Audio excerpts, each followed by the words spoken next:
What makes a good cop? What makes a good detective?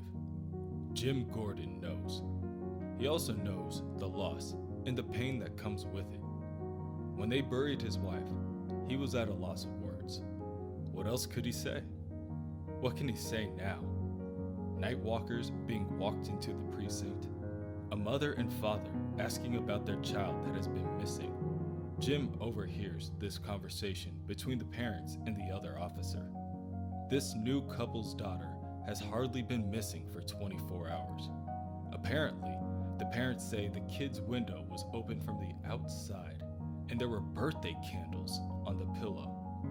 The lab's already got the candles, the officer tells them.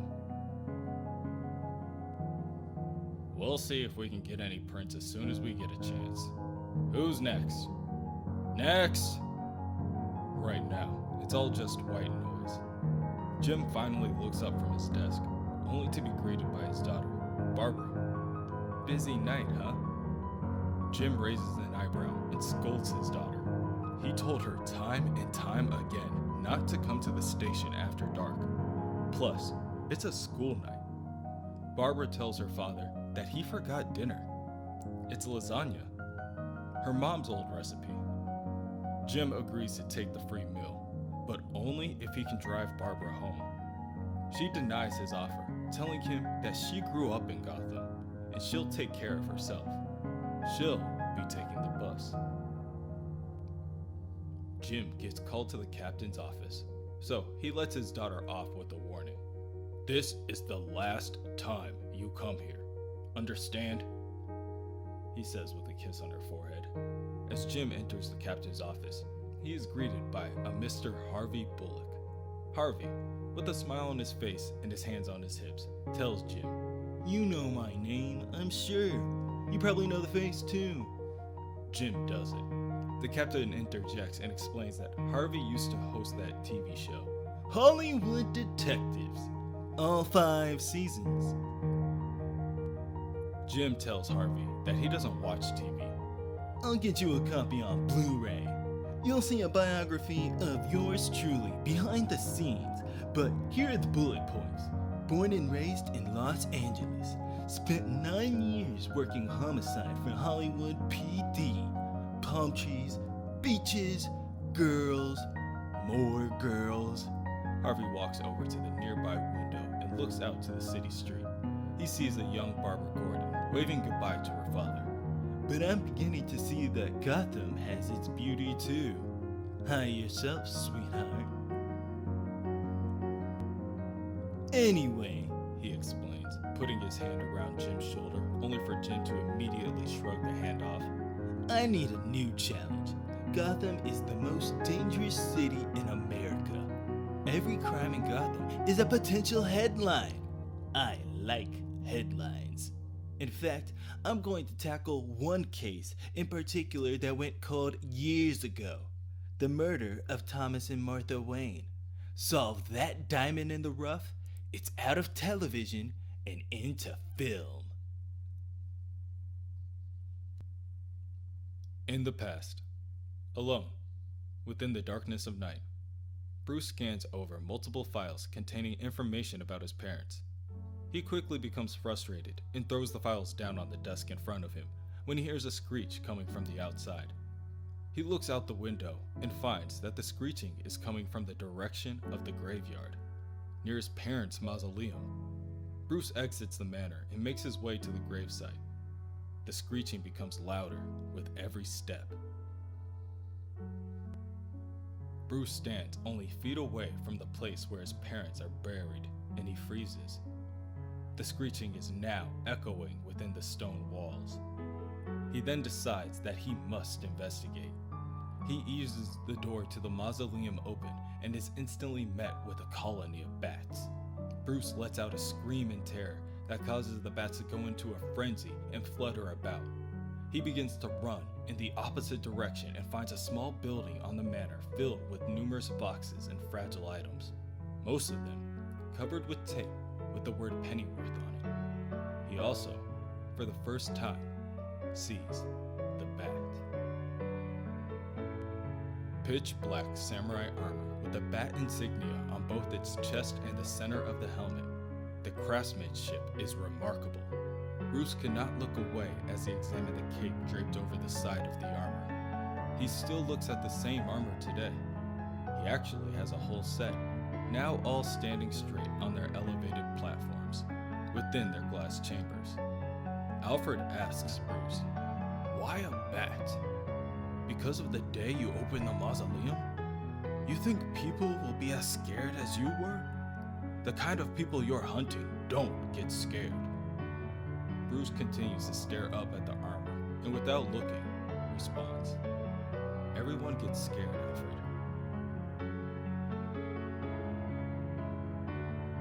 Again, in the past, a girl, Jessica, tells Bruce that there are two sides to everything. She grabs onto the gates outside the old Arkham mansion and says, "Gotham City has the Waynes and the Arkhams. No one lives there anymore, but it used to be the most amazing house in the whole city. They say it's like a maze, just like Gotham. Let's look inside and see if we can find our way out. It'll be fun." Bruce places his hand on her shoulder, and she hesitates a little. "We shouldn't, Jessica. But you don't own it, do you? So why not?"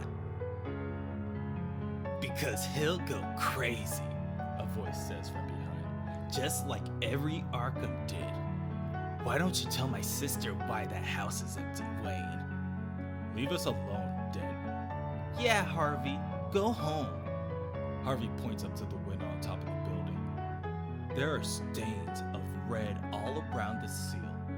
Bruce's grandmother killed his grandfather with a sledgehammer, and then she jumped off the roof. She jumped all the way from up there. Everyone knows the Arkhams were crazy. One day, you'll be crazy too, Bruce, just like your mom was. Present day, Alfred continues to reason with Bruce. "You asked me to teach you how to protect yourself. I did. I did more than that for you. But now I'm leaving. I never asked you to stay, Alfred. And I didn't teach you how to fight so that you could go on some insane crusade. I'm not crazy. The mayor had my parents killed. Christ, Bruce. People have all kinds of theories, including pointing their fingers at the mayor. Because my father was going to be mayor. Instead, he was shot to death in an alley with my mother. I know bloody well what happened," Alfred shoots back. This causes Bruce to finally turn and look at Alfred. "But you don't know Jacob Weaver." "Who?" "The man I was chasing tonight. He used to be a cop. He was one of the first ones on the scene of my parents' murder. He quit the force and started working with the mayor 2 weeks after they were buried." Alfred's hesitation is noticeable, but Bruce continues. "Last week, I saw a photo of him with my father's lighter. I gave it to him the Christmas before he died. I want to ask Weaver why he has it. I want to know everything he knows about that night. When the mayor goes down and I find his gunman, we can both have closure. We can both move on. We can both have a normal life." Alfred taps Bruce's busted grappling gun with his cane. "First things first, you need a gun." No guns. No guns? Bruce, you do this. You do this properly. You can't fight a corrupt mayor and his goons with a tangled spool of wire.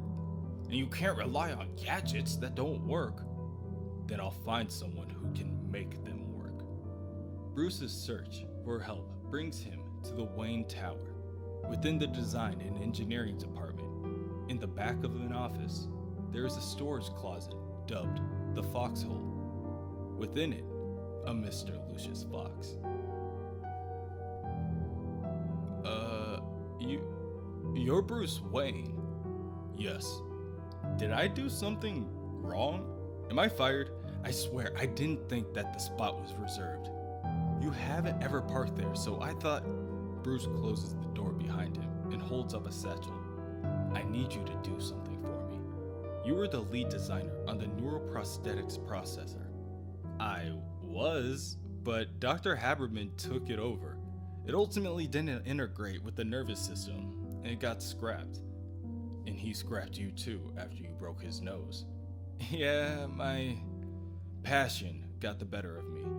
Axon, my alienation is possible. Permanent artificial limbs are the future. I believe that, even if he doesn't. Bruce steps closer to Lucius. If you help me, I'll see that you're put back on the project, and that your 5-year-old niece is the first to receive one. She lost her arm in an accident, didn't she? What exactly do you want me to do, Mr. Wayne? I want you to keep this between us. Here, Bruce opens up a bag and reveals the tangled grappling gun. Lucius asks what exactly he's using it for, and Bruce tells him that he uses it for mountain climbing. Can you fix it? Well, yes, but mountain climbing? Mr. Wayne, there are no mountains to climb in Gotham City. Bruce, who has already started to walk away, says, sure there are. Elsewhere, detectives Jim Gordon and Harvey Bullock drive down the city street. So where are the nice parts of Gotham, Gordo? This is the nice part, Bullock. Jim scowls. You know, we shot an episode of Hollywood Detectives in Gotham. On the back lot, I mean. I thought it was accurate, but it wasn't this dirty. Well, maybe the women were. Did you see the redhead waving at me? Hey, don't tell me you're jealous. The street light turns red, and Jim slows the car to a stop. Whoa! Harvey says as he looks outside the window. From the looks of it, a man is assaulting a woman with blonde hair in broad daylight. You see that? Looks like we got our first bit of action. We can't stop. We're late. Late to what? We've got security detail at the mayor's party tonight. There's a crime in progress. It's not our business, Bullock. Not our business? Stop! Stop the damn car! Jim begins to run the red light, and Harvey looks over at his new partner with pity painted on his face, and he opens up the door to the moving vehicle and jumps out the car. Bullock! On the street corner, a bald man with a snake tattoo slaps the person with blonde hair. You pay or you get hurt. Hey! Harvey yells, pulling out his badge out of his pocket. Gotham PD! Put your hands in the air! The man with the snake tattoo tells the detective that it was a stupid move and quickly throws a right jab Harvey's way. Harvey dodges the punch and hits the man with an uppercut to the stomach. He grabs the man's arm and puts it around his back and pins the man on the gate. The person with the blonde hair just begins to run away, revealing that it was not a woman at all. It was just a disheveled looking man. Where are you going? I need a statement. I just saved your ass. Hey, Gordon, come here. Help me cuff this meathead. Jim runs over to Harvey and tells him to let the man go. Harvey can't even believe his ears. It is not until Jim actually grabs onto Harvey that he does. I said let him go! Harvey turns to Jim and asks him exactly what this is. Perhaps this man is some kind of informant. The man with the snake tattoo just lets out a laugh as he tidies up the wrinkles in his jacket. Gordon continues to push Harvey back and turns to the man and apologizes. I'm sorry, Axe. He's new to Gotham. Well, you better teach him the rules, quick, Gordon, before another accident happens. Axe begins to walk away with a warning. What that new punk owed me is coming from you, Gordon. And you better learn the rules of Gotham, new guy, or we'll see who's really stupid. The two detectives begin to make their way back to the car. What the hell was that? Just get in the car, Bullock. Is he greasing you? You don't know what you're talking about. I'm not blind, Gordo. Jim snaps. Don't lecture me from some fictional moral high horse as if you come here for any other reason than publicity and self-promotion. As soon as you hit the same wall everyone else has trying to solve the murders of the Waynes, you'll be on the first plane back to Los Angeles, and I'll buy the ticket. Don't judge me, Bullock. You don't know me. That night, Bruce opens up the case given to him by Lucius Fox. It contains the remodeled and remastered grappling gun that Lucius had taken some time to fix. Alfred, for one, cannot condone this type of foolishness. He tells Bruce that he doesn't need gadgets. What Bruce needs is his help. You see, Weaver, you call me. I used to be a good interrogator back in the day. I can be persuasive. Bruce tells Alfred that if he has really made up his mind to help, Alfred will need a blackout hood. They can't take the chance of Weaver seeing his face. I don't want the mayor to know who's coming after him. That's why I brought the mask. And what do you think people are going to do when they see you? They won't. I'm talking about Bruce Wayne. You haven't been out in public in a long time. Everyone is going to want a piece of you. Alfred looks at Bruce in the car rearview mirror, horribly attempting to hide his pride in the boy he raised, and watches Bruce as he exits the vehicle. As Bruce climbs the steps covered in red carpet, everyone who is anyone stops what they are doing to whisper and watch in amazement. A nasally voice calls for the other voices to die down. Please, my good fair people of Gotham, give this handsome young man some room. This is, after all, his party. Mayor Oswald Cobblepot, at your service, Mr. Wayne. Bruce grimaces as he waves to the onlookers and cameramen. Thank you, he begins. But it's true, my good man. Without your ancestors, without the Arkhams and the Waynes, there would be no Gotham. The Arkhams built this city. The Waynes paid for it. I watch over your family's legacy, Mr. Wayne, and I take that responsibility very, very seriously. Thank you, Mr. Cobblepot, Bruce says as he ascends the staircase, eyes fixated on the banner reading, Happy 300th Birthday, Gotham, and the plaque commemorating the founding of the city back in the early 1700s. Please, the mayor asks. It's Mayor Cobblepot. Elsewhere, somewhere within Gotham, someone else is having a birthday party. The words Happy Birthday read as a neatly hung decoration on the wall. The wall, stained with dirt, rot, and handprints, showcased its age by presenting its peeling pink wallpaper. Various children's toys and books are scattered around the area, neatly put into their place for the next person to use. The floor they sat on, blue, with blotches of red that came together to make more brown than the expected color of purple. In the middle of the room sits a small table with 6 chairs, each place at the table set and ready for the next meal. Only one spot at the table is actually occupied. A small girl with blonde hair, whose hands and feet are bound together respectively, sits in her seat, knocked out, face first on the table. It is not until she hears the cranking of the turning doorknob does she start to wake up. She asks, who is there? And at first, no one responds. Instead, a large man walks in, shadowing over the girl. The man holds, in his monstrous hands, a pink birthday cake with 6 candles, reading Happy Birthday, Amanda. Make a wish, Amanda, the man says. My name's not Amanda, the girl stammers. Tears begin rolling down her face. Let me out of here. I want to go home. The man doesn't acknowledge her plea. Instead, he tells her, you have to make a wish, but don't tell anyone.